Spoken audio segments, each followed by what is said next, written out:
Hi, welcome to What's the Word? I'm your host, Jaime McFaden, and I'm so excited to have you here. This podcast is about all things wellness. Each week, we will focus on a word of the day, and I interview some of the most inspirational people I know and share that inspiration with you.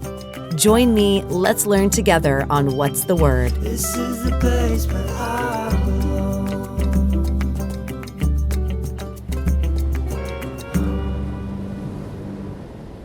Hi, I'm Jamie, and welcome to What's the Word? I'm your host, Jaime McFaden. This podcast is about all things wellness. Each week, we focus on a word of the day, and we give tips and tricks on how to utilize that word to help change your life for the better. Today's word is release, which means to allow or enable, to escape from confinement, and to set yourself free, to flow, acting to move in a flow-freeing way. And I am so excited to have here with me Samantha Joy, who is an identity coach, best-selling author, and founder of the Less Effect Method. Samantha, Sam, I am so honored to have you here, and thank you. She is my personal identity coach, and I've worked with her. I just adore her in every which way possible. Sam, you chose this word today, so I want to know from you, what made you choose the word release, and how does that resonate with you? So, yeah, when you were just saying the definition, I got chills because it really is about freedom. And through the own work that I've done through healing and all the things that I've experienced and being a coach, I have noticed that it always goes back to this common place of releasing to find happiness, to find joy, to find peace, all the things that we search for, even when we're trying to fill voids. The thing that we want in the end is that peace, that presence, that joy, that togetherness, right? And so we can't get there if we don't release. So that has been just like the biggest theme for me. In fact, actually, I won't get into this crazy story, but I in the craziest way, not really miraculous way, which is really what just happens when we're following our truth. I went to a retreat and I met someone who I thought I'd never met and found out she was the midwife at my birth. And she was giving me all these like flashbacks of things that were happening. It was the most magical moment. But she said to me, and you just kept saying this word for like 30 hours. You just kept saying this word. And I was like, oh my gosh, I remember what it was. And I was like testing her. I'm like, what was it? And she goes, it was release. She's like, you were barely talking. You were very polite in between and asking like, can you please do this? Can you please do that? But she said every single contraction, you would just do these deep, like lion breaths and like say release over and over and over. It's actually making me a little bit emotional, but wow, that moment, like I had a birth plan and the birth did not go the way I planned. I mean, we can all laugh after and be like, haha, you had a plan. Like, what were you thinking? But at the time, It was my first child and you just do the best you can. And it didn't go that way. I had a beautiful progression of the birth.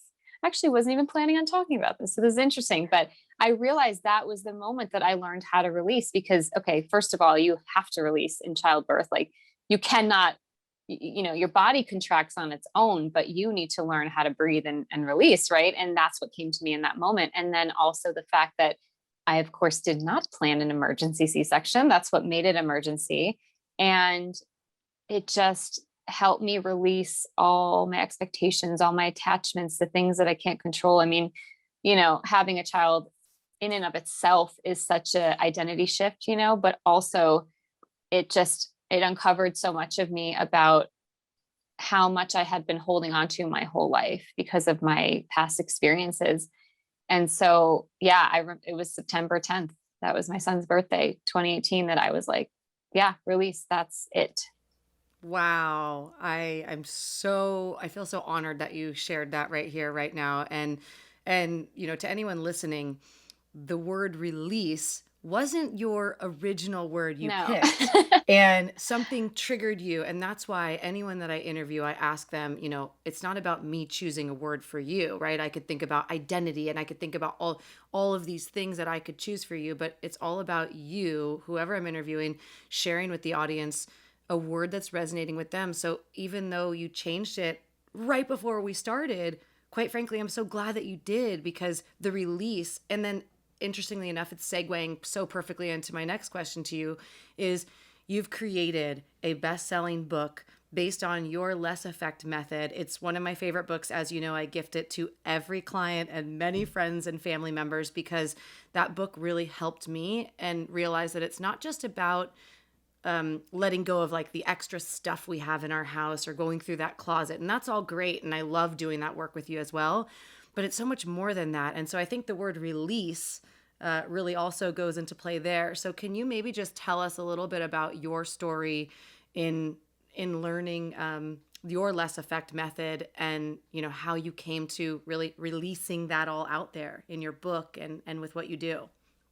Yeah, so it was definitely something that found me. So I think all stories, when this happens, start in childhood. And so I had a pretty rough childhood and didn't have the most ideal model of what, relationships should be like, and, healthy relationships, I should say, and, what just healthy dynamics and like healthy ways of treating ourselves. And I didn't learn any of those tools to pour back into myself, and at least not for the majority of my childhood. And then my parents split, and a lot of that stopped, which was great. It was like the two of them together just weren't it for us. And so when they separated, then I was able to, I started to kind of like shadow my mother. My mother got into self-help and all of that, and like Wayne Dyer and Eckhart Tolle, and all these amazing, leaders in the world, thought leaders. And so I started to kind of, I'd read her books and I would hear the way she was speaking, and then The Secret came out, and it was like a whole thing about law of attraction. And I started to,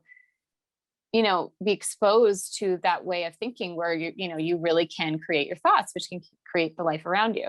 And so I got into that. But what I started to notice was I was in this pattern of, I'd learn all this personal development and I'd apply it, and I felt empowered because I felt like I knew it is a secret. You're like, oh, I have this tool now that I didn't know before, and now it gives me more control. Now, remember, I had a lot of that, a lack of control, a lot of abuse and a lot of, really unhealthy behaviors around me that was being modeled that like I didn't have control over as a child. Of course, we're children.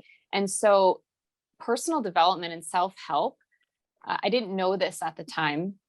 I know this now as, a full grown adult who's been through a lot of this healing work, that I didn't use it to, and we've talked about this before, I didn't actually use it as the way to like better myself. It was to fix myself. It wasn't to get closer to who I was and go deep within. It was to show up in a way where I'd be accepted, I'd be loved, I'd be validated, I'd be worthy. And so that's, without going down that rabbit hole, that's a trap a lot of us get into in personal development, is we start to binge it and we can't get enough, because our driver is to almost be someone else and fix ourselves. It's under the notion that we're broken. And so when I was doing personal development, it was kind of in that way. Again, I didn't know this. I was absolutely not conscious to this at the time. So I'd get into the cycle where I would fall off, I'd do really great. And then I'd fall off. My mindset, wouldn't withstand, past 2 weeks or something with the thing I was trying to adopt, the new habit. And then what would happen is when I'd fall off, my limiting beliefs would creep up and say, we told you that would happen. And it would verify those beliefs. And then I would just get stuck in the trap. Right. And so the issue that I found, like the difference between that and then actually not adding more, learning how to release, how to let go, was the missing piece for me. So I found minimalism years ago, and I was working with a coach, and I discovered that through my life, I personally had this pattern of moving a lot. I moved a ton. I moved like 6 or 7 times in a decade. I moved for new jobs. I moved for promotions. I moved for relationships. And what I noticed through that session, it was such a powerful session. It was about 4 years ago, that I was very successful. So don't get me wrong, I was extremely successful, but I recognized that my success was born out of my limiting beliefs. And I don't necessarily mean in the good way. I mean, my bank account was doing great. However, it was because my driver was not going about being inward. It was about outward, expectations and getting the validation and all of that. So I was an overachiever because as a child, that's what I learned. I'm only worthy if I achieve a lot. I'm only worthy if I show up favorably to the people around me, and favorably being what their opinion of favorably was, not mine. Right. Right. And so I noticed again, oh my gosh, I'm in another trap. Like, we can look at ourselves and get comfortable because we're like, we're so successful. So it must mean we're doing something right, yet we feel miserable. And so I started putting all the pieces together, and I was like, okay, I felt so light and free. I felt so like myself when I moved, because I was purging all these things in my physical space. I was leaving relationships because I would be like moving across the country. I would leave other relationships, like my job, leaving crappy jobs and leaving routines and habits behind, because I'm shaking it up, right? I'm starting somewhere new with an entirely new routine and a new environment around me. So I started to realize that I was doing that as an escape. There was no intention around any of that. It was like, when you start something new, and maybe not now, I know you're like very deep in this work and you're in a very conscious place, but maybe we weren't always, right? And those times where you get that newness, you start a new job, you start a new relationship, and you're like, not this time, not this time. This is the one, this is better. And then all the old triggers and all the old patterns and habits, they're like, hey, remember me? Yeah, I'm still here. I'm still here, And so I'm like, okay, that's the missing piece, was the intention. Mm-hmm. And so I started to think, okay, minimalism. Like if we take it to that basic concept of clearing out our desk, clearing out our closet. And when we do that now, like instead of just doing it to escape and create empty space so we can leave, it's more of like, I'm here now, and I'm actually looking around me, and we can obviously create this as a metaphor, but for physical space, it's, I'm looking at the things around me. Do they align? Do they hold residual? I call it energy residue. Does it have energy I residue? Like this thing around me, was it from an ex? Was it from a traumatic event? Was it, a lot of times if we have, like you, Jamie, like we have a very dear family member that passes, it's like, well, what do we do with that stuff? And is it serving us? Is it not? These are really deep things. So what is the energy that's being elicited, through our environment back to us to either confirm or deny those limiting beliefs? And so, and a lot of times it's reinforcing it. So I was like, what if I applied the same thing to my social environment? And then it was like, I've told you this before, right? I was like, really leaning on my therapist, leaning on my coaches as I was going through this and having really difficult conversations with people I just knew. Like, I didn't need to know the reason. I didn't need to know that I was the cause or they were the cause or any of that stuff.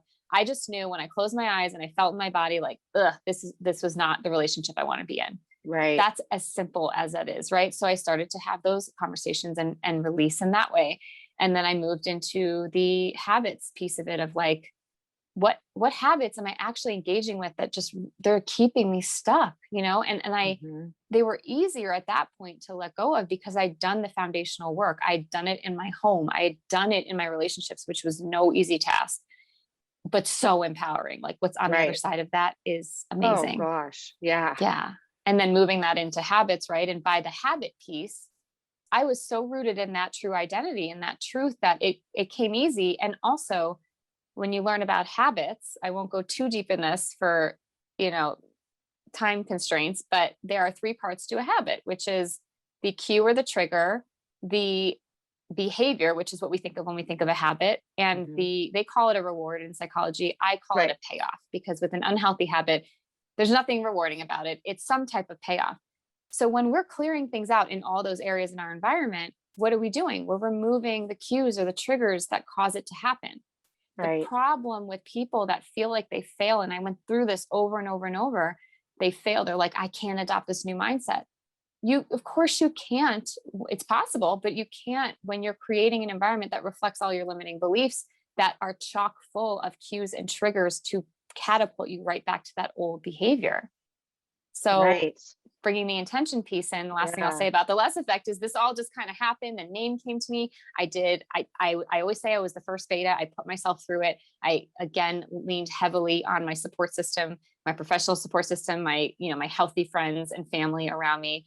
And it all kind of came together. And my coach was like, this is gold, because when we release, and even the Buddhists will tell you, the art of detachment frees you of suffering. And so Yeah. I love when you said the definition that freedom was a part of it. I don't know that I've ever actually read the definition of release.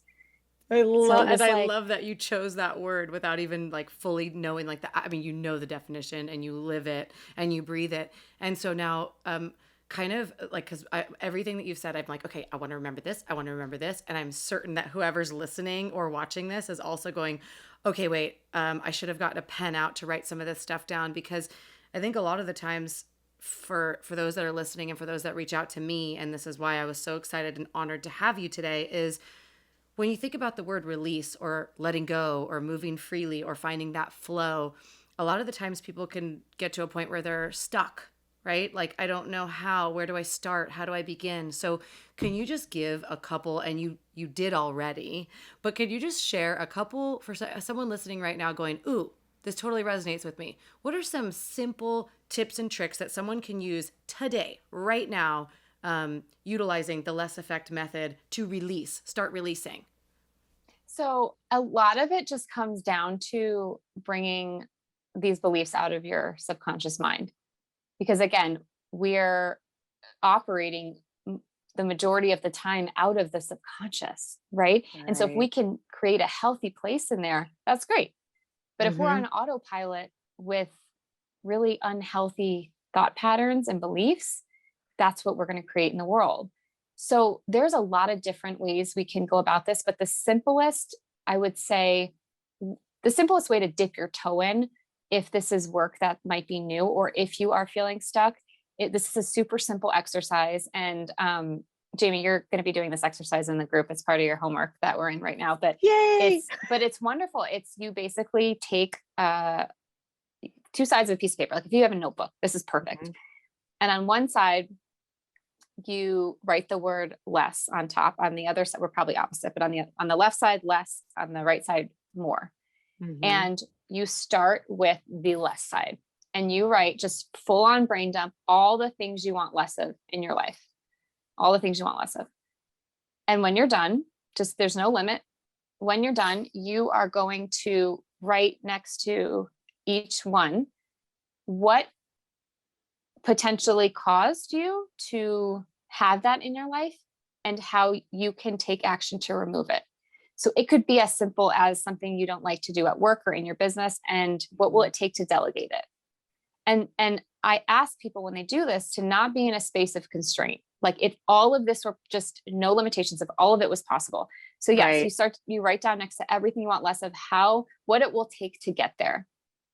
And then when you're done, you go to the more side and you write all of the things you want more of. And again, no limitations here. It could be more of someone in your life, or more love, or more adventure, or more money, more things. Maybe there's something in particular. The less effect isn't about scarcity, it's about intention, right? And so listing all those things that you want more of, more, maybe it's a feeling, whatever it is. And then what will it take to get there? What's interesting is then you'll see the correlation between the less and more, that if you do release and you do less of something, you actually, the action to get the more isn't necessary. You don't actually need it, because Right. it's art. Like, I want less abuse from my partner. What will it take to get that? Okay, I'm going to have to probably end this relationship. Well, then if you've got love on the more side, well, you're done. And the other Right. thing that I see that comes up a lot is, it brings tears to my eyes sometimes, because I do this in group coaching a lot. And on the more side, some people will write things and then realize, I've had this before. I've actually created this. I've had this in my life before. What happened where it's no Mhm. longer present? And at what point did it leave my life, or did I push it out of my life? And it sounds like such a simple thing, but how many times do we sit in the day and really journal on like what we want, and also take ownership for the fact that we can make those things happen. We can release and make space for all the things that we want. And we were on Clubhouse this morning and we talked so much about this, is removing the limiting beliefs, removing the clutter, because clutter, this is a big theme of my work with people in the identity coaching, is clutter is just anything that gets in the way of where you want to be.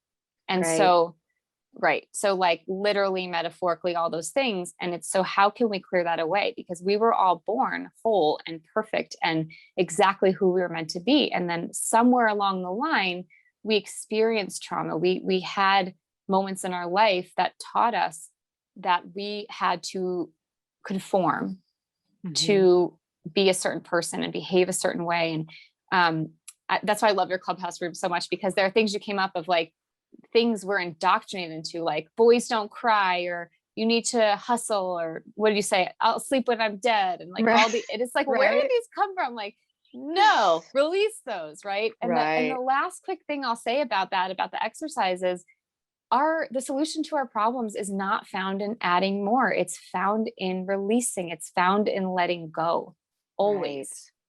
Because the more comes once you release. That's the thing. Well, I was just going to say, I mean, I've known you many years, and that's going to be a whole nother episode, but truly you have come into my life as an energy angel that is someone that has helped me to not only declutter my own limiting beliefs, but also it's been in all different areas of my life that I notice once I do release something, I wasn't like throwing it away or all this. It's like, no, I'm releasing it, letting it free so that I'm making room and space for what's to come. And that's what you've really taught me over and over again. And that's why I love working with you. And to anyone that's listening or watching, coaches definitely need coaches as well. And we all are here for each other. So Samantha, I'm so honored, like I said, to have you here. I was talking about this release. And so for anyone that's listening, do this exercise today that she just said. Get out a piece of paper, write down on one side less, on one side more, and write down what it is you want less of. And literally I love that you said, like, don't put a container on it, right? Like open it up to whatever, because that's ultimately the miracle of what we can do and what we're capable of. So I love everything that you just shared. And now, how can one get in touch with you to learn more about the Less Effect method and to learn more about your book and you? Well, you can always catch us on Clubhouse. We're always there all the time. I'm at Samantha Joy. You can hit that little bell in my profile. It's so interesting. That's my go-to, but we're just there so much and we're having so many powerful conversations. So you can obviously find me on Instagram. You can follow me. You can DM me. I'm at Samantha_Joy__. And we can DM there, but I want to talk to you. I want to get to know you. I want to connect with you. That's what this is about, is really cultivating that and bringing healing through releasing those blocks. And my room that I run every Monday morning, 8:30 a.m. Pacific, 11:30 Eastern time, is about decluttering limiting beliefs. And like I always say in there, it's, and on this podcast as well, any time I speak or I talk about this topic, I always set the intention, and my intention is the same every time. It is to inspire one person to pull one even microscopic little thought or belief out of their subconscious into their conscious mind, because then we can make a change. Then we can shift into something better for ourselves, something healthier and something full of joy and purpose and fulfillment. Wow. Profound all the way around. I love that. And okay, so now we get to the fun little segment here of What's the Word? And what we're going to do is a speed round. So I'm going to ask you a question, and then you're just going to go first thing that comes to mind without, so you're going to let your subconscious do this one and just release whatever comes out. Yeah. And they're quick. Okay. So we're going to start with pizza or tacos? Tacos. Least favorite exercise? Burpees, for sure. Go-to karaoke song? Oh, ain't nobody love me better. That's my favorite song. Woo! Shaka Khan, Ain't all the way, nobody. every Shaka time. Khan. Yep, Love every it. time. Oh, why am I struggling? I don't That's like a hard heights. one. I really, really don't enjoy heights. It makes me have vertigo and want to throw up. So yeah. Okay. Yeah. Yep. What about if you could have any superpower, what would it be? Oh yes, I'm prepared for this one. We talked about this morning. So I was telling Jamie, I'll be quick. Every time I thought of something, it was like trying to take away someone's pain. And the pain is where I found my power. So it was like, I'm not going to do that to people. I'm not going to take away that experience. So Mine was just to shine light on everyone's power, like have everyone be able to see that they have power within them and they're capable of anything. That would be mine. So I want to acknowledge here now that that is exactly what you do. Clearly, the identity coach and release expert, I'm going to say on that, you help myself and so many others shine a light where maybe there is darkness, and to acknowledge and embrace that is your superpower. So there is that. And then since I know you fairly well, let's just tap into what's your favorite song to dance to right now? Because for anyone listening or watching, Sam is an incredible dancer, and she danced all over the stage, all over many places for many years. And I'm so happy to see that you've brought the dance element back into your life, because that's such a beautiful, fun way to celebrate life. Is there a song right now that you're just really jamming, or a certain artist that whenever you hear them, you're like, oh, the best? So I don't know. This is just what came to mind because we're doing lightning round. So for about 2 or 3 months, I take private lessons. We worked on a routine, and it was the remake of a Coldplay song called "Fix You" by but Sam Smith covered it. Mhm. And I am just like our culture. Like I'm like, I want to move. I want to do the hip hop and all this stuff. And my instructor's like, he's always throwing something in the mix. And it was such an emotional and healing experience. And if I didn't ever really know or take the time to learn what the words meant, and if you haven't, I'm actually getting a little like choked up because every time I think of the song, I just get, it's like, and we just cry together. We just cry we always together cry all the together. time. Because I'm thinking of like the last line, but if you go into my highlights on Instagram, you will see the dance bubble of that routine. But it was really powerful. And it's all about like going inward, and it's important. It's important that we do that. And so, yeah, I'm not jamming out to that song. I'm usually crying, but I'm moving my way in such a cathartic, healing way. And normally that's not the norm for me. And I feel like that I needed that. And every now and then I'll partake in slower, more fluid movement where I'm not looking in the mirror for my technique. I'm totally inward. Yeah, and I also just have to acknowledge that song called "Fix You," right? And as we've talked about, and within the release, and within so many areas where maybe listeners are hearing this right now, going, "Yeah, I do try to fix all these things, or be this thing, or do this thing." Right? Yeah. Mm-hmm. Right. But isn't it? It's just interesting that you just brought If that. you listen to the words, up. yeah, because I thought that's what it was about, and then I realized it wasn't, and I had like a full breakdown in the middle of class. But yes, I do want to reiterate, nobody needs fixing. And that's a lot of the times what personal development, packages for us is you need fixing and all this shame and you're self-sabotaging. No, you have a wounded inner child that is self-protecting, and you are operating from an identity rooted and governed by limiting beliefs. So step one, like we said, start bringing it out into consciousness and really start to look around you and move energy around and clear things out. And then you can start operating from your true self, because you're not buried. Right. Your true self and your truth is not buried by all the things that were thrown at us through life, most of which was in childhood when we had to for survival. So this is the perfect segue into my final question. Our final question of this interview is, if there is one thing that you could tell your younger self, what would it be? Probably that you're whole, that you're perfect, and just keep being you. I promise if you keep being you, you will get everything you want and need, and you will be safe. Now you got tears going in my eyes. I know, stop.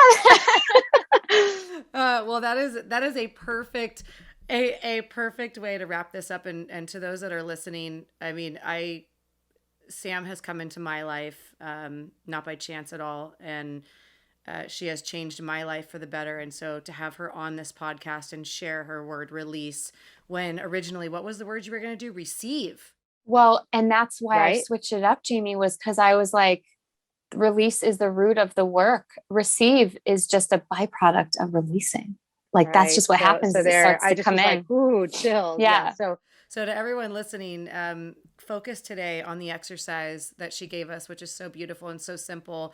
Writing down, what do you want less of? What do you want more of? Start to define those things. Reach out to Sam online. I'm going to be sharing all of her goodies. She does one-on-one coaching, group coaching. You've got to get her book. It is sensational. And Sam, I just want to say, and then of course, most of all, not only are you such a dear friend, but you are a badass mama bear who I just look up to and love so much. So I want to just say thank you. I want to send all of my love to you. And I can't wait to get you back in here on What's the Word and to share this podcast with the world. So yeah, Jamie and I have a lot going on together, and I was, coming home and parking, and I had this thought. Oh, I was listening to your Clubhouse, and I'll just close with saying, I'm like, I feel like Jamie and I are business partners, and we're like doing life together. And she trains me when I need it, and I coach her, and we really have lifted each other up. And I could not be more grateful for the work that you've done, because now you show up in the world in a way that is touching so many lives, including my own. And that's a ripple effect, because now I get to touch my son's life, and we get to give that love over and over and over through all the different layers because of how you decide to show up. And like having this podcast, it's magical. So here we go, you. Everyone. The ending Woo! remark is make sure you release something today so that you can receive something today. Okay, big hugs. I love you. I love you. I adore you. And I cannot wait to connect with you more. Thank you so much for being on What's the Word. And my friends, be sure to follow. I'll be putting Samantha's links. I'll be putting everything, so you can just click to follow. Make sure that you subscribe to What's the Word. Have a beautiful rest of the day. And I'm sending you lots of love. I hope you're receiving that right now. Have a beautiful day. Thank you for joining me here at What's the Word. Follow us on social media with the links on the screen, and don't forget to like and share with your friend. Your support helps us grow and continue to make inspirational content. See you next time on What's the Word.